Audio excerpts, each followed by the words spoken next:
Pakistan chief minister थे तो उस जगह पर 500 साल तक मुसलमान नमाजें पढ़े। कांग्रेस के जीवी पंत मुख्यमंत्री थे, रात के अंधेरे में उसमें मूर्तियां रख दी गई।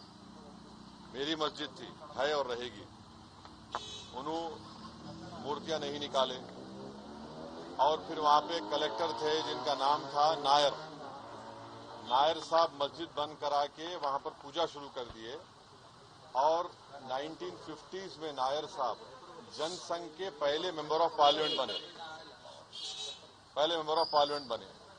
फिर 1986 में लॉक्स खोले गए, बगैर मुसलमानों को सुने। बूटा सिंह शिलान्यास कर दिए।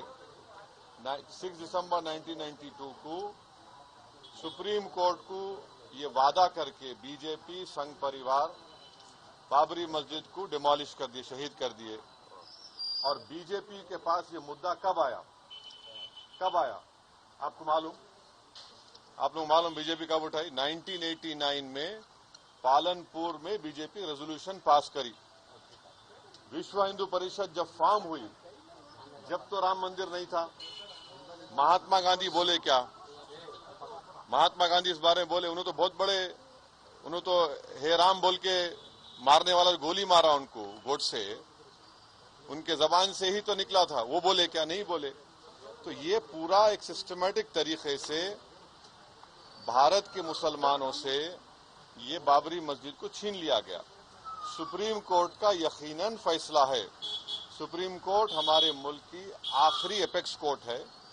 टाइटल सूट था, तो टाइटल सूट में सुप्रीम कोर्ट ने ये कह दिया कि फेथ की बुनियाद पर हम ये जगह मुसलमानों को नहीं दे सकते। सुप्रीम कोर्ट ये भी कह दिया कि वहां पर मंदिर को तोड़कर मस्जिद नहीं बनाई गई। ये सुप्रीम कोर्ट ने कहा उस जजमेंट में। और मैंने सुप्रीम कोर्ट के जजमेंट आने के बाद ये रिएक्शन आपको मीडिया को दिया था कि एक सुप्रीम कोर्ट के रिटायर्ड चीफ जस्टिस, उनका नाम जस्टिस JS वर्मा नाम था। उन्होंने सुप्रीम कोर्ट के बारे में कहा था कि supreme court is supreme but not infallible. ये उन्होंने कहा था, मैं फिर से कह रहा हूं। और मैंने उस वक्त ये कहा था कि ये जजमेंट आने के बाद ऐसे कई मुद्दे खुल जाएंगे, जिसको अंग्रेजी में बोलते हैं Pandora box will be open. और आज आप देख रहे हैं कि हर जगह पर संघ परिवार जाकर ये बोलता है कि नहीं, यहां पर मस्जिद नहीं थी।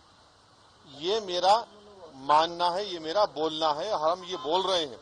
अगर जीबी पंत मूर्तियां हटा देते तो क्या आज ये दिन देखना पड़ता हमारे को? अगर 1986 में ताले नहीं खोले जाते तो क्या आज ये दिन आता? क्या अगर 6 दिसंबर को बाबरी मस्जिद डेमोलिशन नहीं होता तो क्या ये दिन देखना पड़ता?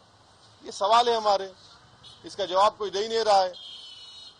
और फिर ऊपर से जो अपने आप को सेक्युलर बोलते हैं, वो बोल रहे हैं कि दिल्ली का मुख्यमंत्री और जो अलायंस में है, हम हर ट्यूसडे को सूरजकंड पाठ और हनुमान चालीसा स्कूल में, गवर्नमेंट स्कूल में पढ़ाएंगे। गवर्नमेंट स्कूल का कोई रिलीजन होता है क्या?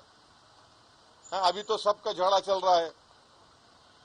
क्या झगड़ा है ये? झगड़ा क्या है? अगर मोदी नहीं रहते तो हम भी चले जाते। हम उन सबसे पूछ रहे कि बताओ, ये जो मैं बातें कर रहा हूं, 3 इंपॉर्टेंट इंसिडेंट्स बोल रहा हूं। जीबी पंत जब चीफ मिनिस्टर थे 1986, 6 दिसंबर 1992, इस पर क्या बोलना है आप लोगों का? बोलो। कोई नहीं बोलता। इसलिए नहीं बोलता क्योंकि सबको मेजॉरिटी कम्युनिटी के वोट्स को हासिल करने का झगड़ा है। और नरेंद्र मोदी ये काम करके मेजॉरिटी वोट्स को कंसोलिडेट करना चाहते हैं। और इससे एक पैगाम दे रहे हैं भारत के मुसलमानों के कि आपका भारत की पॉलिटिक्स में आपका क्या मुकाम है, आपकी प्लेस क्या है, ये बताया जा रहा है। ಇಂದಿನ ಸುದ್ದಿ ಸಂಚಿಕೆ ಮತ್ತಷ್ಟು ಸುದ್ದಿಗಳಿಗಾಗಿ ನೋಡ್ತಾ ಇರಿ ಸಾಮ್ ಟಿವಿ.